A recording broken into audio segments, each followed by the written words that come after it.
Ladies and gentlemen, welcome to another edition of World Talks here on TVP World, where every word matters.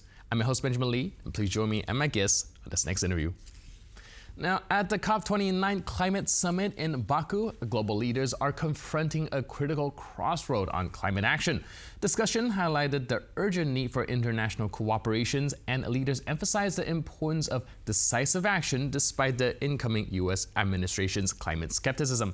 As talks unfold, questions on energy transition, climate financing, and national security loom large. Joining us today on TVP World to discuss these developments is Małgorzata Bonikowska, president of the Center for International Studies.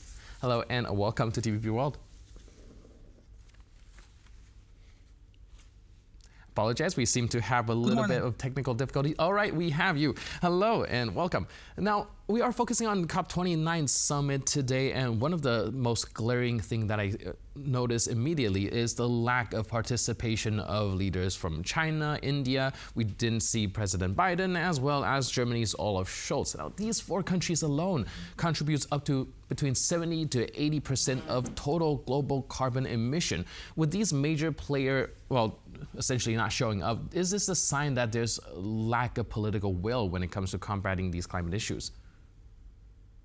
Well, yes and no, in a sense that we all rather believe in climate change, in the sense that there is no really radical political opposition to the idea to reduce the emissions of carbon and CO2. So that's phase over. However, we have several issues during this COP29. I just came back from Baku. The number one issue is the place. So not all the leaders accepted with, let's say, happiness that one of the largest producers of fossil fuels, oil and gas country, Azerbaijan, is a host country for COP29. There is a lot of discussions about it. There are also several people and organizations who didn't come for this meeting, taking into consideration that that's not the right place to organize such conference. Also taking into consideration Azerbaijan as a country of being quite authoritarian. That's number one. Number two is also political issues in some countries, like Olaf Scholz didn't come, the Chancellor of Germany, because his coalition is falling. So the government will not last long. We'll have elections in Germany quite soon, most likely in February. So he decided not to come. India, for example, Prime Minister Modi didn't come because there are issues between India and Azerbaijan as countries, nothing to do with the COP29, but there are political issues in bilateral relations. So as you can see, it's not only about the idea, it's a lot of geopolitics and politics behind the scenes. So when it comes to the particular COP29 summit, would you say that it has been productive when it comes to conducting these conversations? Because like you mentioned, the host country is a little bit skeptical when it comes to the reduction of use of fossil fuel, praising oil as a gift from God. Well, I think general line of many countries is that we have to do the transition, but not so fast. And we have to use fossil fuels as much as we can currently to be able to have growth, to be able to also reorganize the economies. And that costs a lot of money. And in the meantime, we need energy. And as of now, there is no way the world can just stop using fossil fuels. So I think countries like Azerbaijan, but also many other producers like Saudi Arabia, Emirates, etc., they are hoping that for some years, maybe decades, still the consumption of fossil fuels will be high, because otherwise there is no way to do this transition.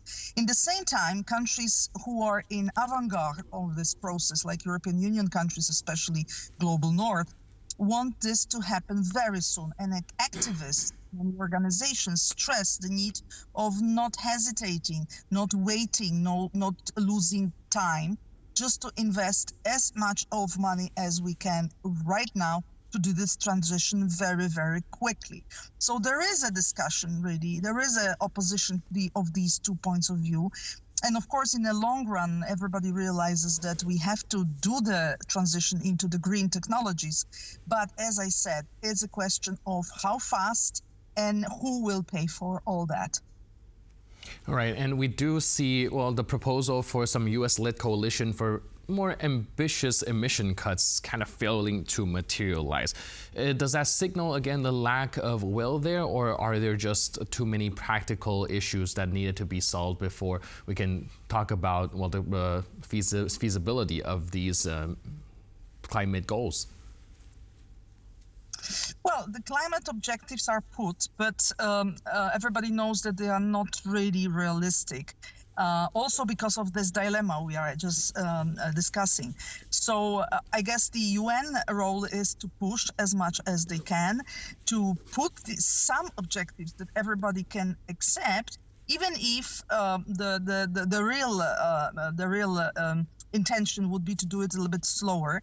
Antonio Guterres, who came for COP, who of course represents the UN, meaning especially the countries who are the most attacked by the climate change, especially smaller countries, small island of the Pacific and Oceania. It is for them absolutely existential to fight it soon. So the question is how to mobilize the global resources, especially financial resources. So the UN is fighting now to convince a global north and rich countries, wealthy countries of the West, to allocate much more money, not only for their own transition, which is happening, but also for transition and generally for help in such conditions of those countries who simply don't have resources for that. So that's one. Second, we are facing also an issue after American elections of Donald Trump's approach to the UN, which, as we know, is very critical for the financial aspect of this organization. But we know also that Donald Trump is not really a big fan of United Nations and even the Paris Agreement, and he may put the US again back out of this deal. Right. Speaking of the Paris Climate Accord, and you just mentioned that, well, a lot of people do admit that perhaps these climate goals that have been said repeatedly aren't really realistic, and the real objective is to achieve some of the goals a bit more slowly. Can you help us understand perhaps why the climate goals are set in a way that even if these people who set the goal themselves don't find it to be realistic and achievable? And do you think that perhaps sending a message of kind of a more balanced goal could help these countries be more on board with seeing a more kind of feasible timeline? Well, let's be very frank. It was a very, very difficult negotiation to be able to have Paris Agreement signed. 196 countries signed the document. And of course, there are very, very different countries into this agreement. They are big producers and very fast growing economies such as India, but they are also very little tiny countries in the Pacific. We have very wealthy countries of the European Union, and we have also poor countries of Africa. So let's put it into perspective.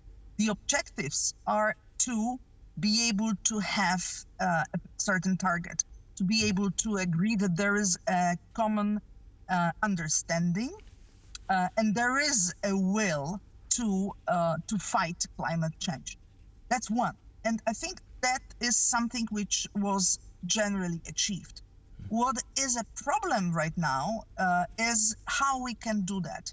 And because we have actually very different interests of different countries. And of course, the interest is not only how you handle your own economy, because the mix can be very different. We see it in Europe even, the Scandinavian countries, which started much earlier the transition. Now they are really green already, while, for example, Poland is advocating of doing it slower because of our conditions, because of our coal resources and energy consumption level. So in Europe even we have differences, and even when we look at the whole globe. So that's one. And second thing, it's really the cost. That's really the most complicated thing. And in the short run, it's a huge, huge amount of money needed to do the transition, because somebody has to invest, both the countries, public money, but also the companies, the businesses have to invest in that. At the end of the day, consumers we don't want to have inflation and very high cost of products. But when the business has to invest, most likely it hits the consumers because business increases the cost of products. So I'm just mentioning very few, but there are a lot of these little elements which make all this transition issue quite challenging. Right, and we also saw on the sidelines of the COP29 summit, Polish President Andrzej Duda actually said that we still have coal to power the country for 200 years, as well as discussing actually this energy acquisition deal with President of Azerbaijan. Is that again a sign that perhaps people are still putting the economic growth ahead of a lot of these climate goals? Well, let's be very frank. Everybody wants the growth. No one wants to stop the growth. This would be a suicidal move. But in the same time, everybody wants or understands that the planet is in a bad condition. So we have to do something. So it's a really a difficult dilemma. Where is this golden way, we can be right in the middle between the willingness of keeping our planet safe, green, or the willingness of reducing emissions, which, as I said, everybody more or less understands that it's necessary, that the path towards green economy is absolutely necessary in the long run. But where is this middle golden place in order not to lose growth? So I think the discussions are in between the two opposite sides. The activists, those who care very much for the planet, for the climate, say the current policies, climate policies, but also economic policies are not effective, are not giving us the right effect.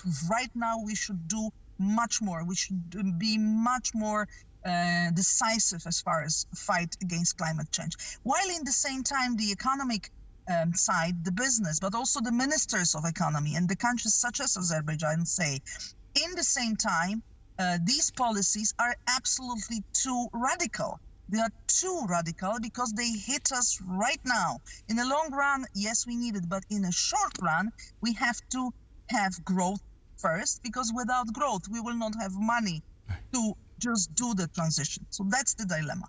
Right, so definitely how to strike this balance will be the tough question going forward. Thank you so much for your input and insight. Really appreciate it, and thanks for being with us on TVP World. And thank you for watching this edition of World Talks. But for more news, update, commentary, please stay tuned to TVP World.